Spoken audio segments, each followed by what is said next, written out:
여러분, 해바라기라는 가수가 부른 노래 중에 그대 내게 행복을 주는 사람이라는 것이 있죠. 그래서 내가 가는 길이 험하고 멀지라도 그대 내게 행복을 주는 사람, 이런 가사가 있는데요.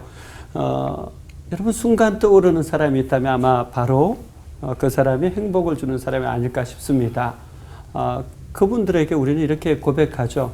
당신이 있어서 행복합니다. 제가 성경을 묵상하면서 누가 형제들이 많은 집안의 걸림돌이었을까 찾아보니까 요셉이었습니다. 요셉은 12형제였잖아요. 굉장히 형제들이 많았습니다. 그런데 요셉은 형들에게 있어서 아주 골칫덩어리였습니다. 왜냐하면 조금만 잘못해도 바로 아버지께 쪼르르 달려가서 다 일러 바치는 거예요. 전문용어로 고자질이라고 하죠. 그러니까 형들이 좋아할 리가 있겠습니까? 그야말로 미움, 다툼, 시기, 질투의 대상이죠. 또 아버지가 요셉만 편애하는 겁니다.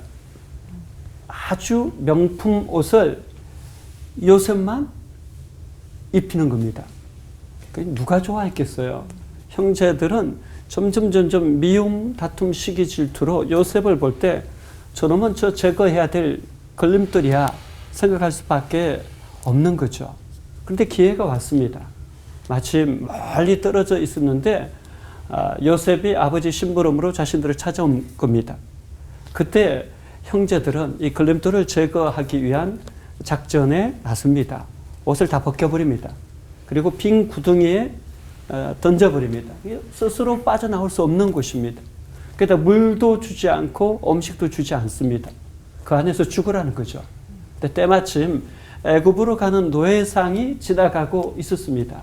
그러자 형제들은 계획을 바꿔서 아예 팔자고 계획을 합니다. 그래서 노예상에 돈을 받고 인신매매를 해가지고 팔아버립니다. 형제들에게 인신매매 당한 최초의 기록 아닐까 싶습니다. 그러니까 얼마나 상처를 많이 받았겠어요. 그러니까 요셉은 형제들 때문에 결국 노예가 돼가지고 죽도록 고생하죠.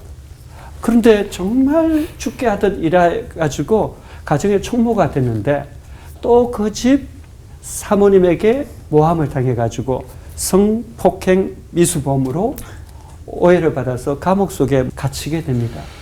이 형제들은 결국 언제 만나게 되냐면요. 애굽의 국무총리가 요셉이 되었을 때 아주 강력한 흉년 때문에 형제들이 곡식이 없을 때 애굽에서 제외를 하게 됩니다. 여러분 같으면 어떻게 하겠어요? 이 원수 같은 형들에게 보복하고 복수할 절호의 기회 아닙니까? 그런데 요셉은 그렇게 하지 않아요. 오히려 형제들을 품습니다. 용서합니다. 그리고 오히려 형제들을 책임지겠다라고 이야기합니다. 이 요셉, 걸림돌이었는데 그야말로 디딤돌이 되어진 거죠. 여러분, 요셉 형제들이 요셉에게 이런 고백하지 않았겠어요? 당신이 있어 행복합니다. 그렇죠? 근데 어떻게 걸림돌 인생이 디딤돌 인생으로 바뀔 수 있었을까요?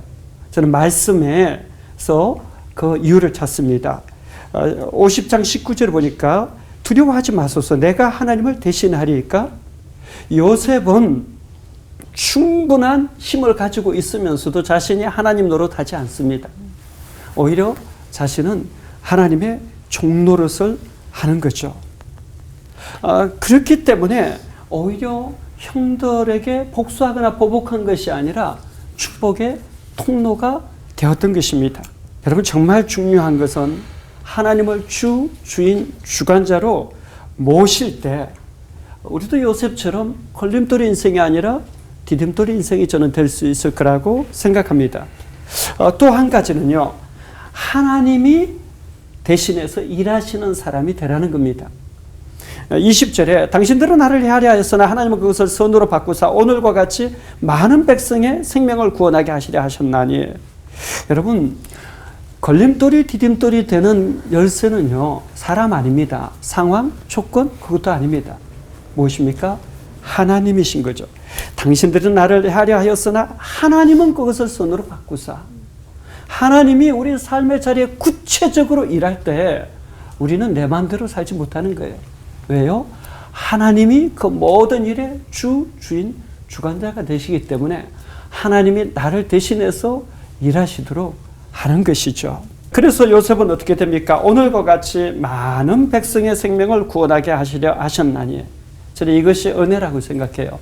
우리가 과거에 받은 상처, 아픔, 고통, 여러 어려움의 문제들이 있지만 하나님의 손에 의해서 빚어지고 하나님께서 모든 일들의 주관자가 되실 때 오히려 그때 우리도 틀림없이 어떠한 과거의 삶에 관계없이 때가 되면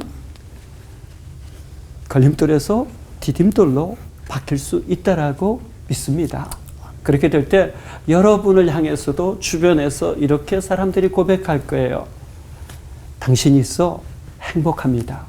우리 시청자 여러분, 모든 한 분 한 분을 향해서 주변의 분들이 이렇게 고백할 수 있기를 축원합니다. 아멘. 당신이 있어 행복합니다. 아멘. 기도하겠습니다. 하나님 아버지, 주변의 많은 사람들이 당신이 있어 행복합니다 고백하는 그러한 인생 되어질 수 있도록 은혜를 더하여 주옵소서. 아멘. 예수님의 이름으로 기도하옵나이다. 아멘. 아멘. 오늘 이렇게 말씀을 드리면서 좀 고민이 하나 좀 되는 게 있어요. 내가 누군가에게 디딤돌이지만 또 누군가에게는 좀 걸림돌이 될 수도 있겠다. 그래서 이럴 때는 어떻게 해야 되는지, 그 관계라는 게 다 만족시킬 수는 없잖아요. 우리 이상한 목사님 좀 도와주십시오. 저는 짱돌도 보석이 될 수 있다라고 믿거든요. 그러니까 아무리 짱돌 같은 사람도 보석이 될 수 있는데 차이는 하나예요. 원석을 얼만큼 잘 피져가느냐에 따라서 그 짱돌 그대로 있을 수도 있고 정말 보석 같은 존재로 바뀔 수도 있잖아요. 그러니까 저는 첫 번째는 다 만족시킬 수는 없다라는 것을 기억해야 될 것 같아요. 그러니까 저는 이 짱돌이 보석이 된 대표적인 인물이 바울이라고 생각하거든요. 그야말로 바리새인들의 대표 주자였죠. 예, 그런데 그때는 바리새인들은 만족시켰지만 그리스도인에게는 아주 고통스러운 짱돌이었죠. 그런데 예수 그리스도를 다메섹 도상에서 깊이 있게 만나고 잘 빚어지면서 점점 보석으로 바뀌면서 어떻게 됩니까? 하나님 나라 위에서는 완전 보석인데 그야말로 하나님을 대적하는 세력들에게는 다시 짱돌로 바뀌었어요. 그러니까 대상만 바뀌었어요.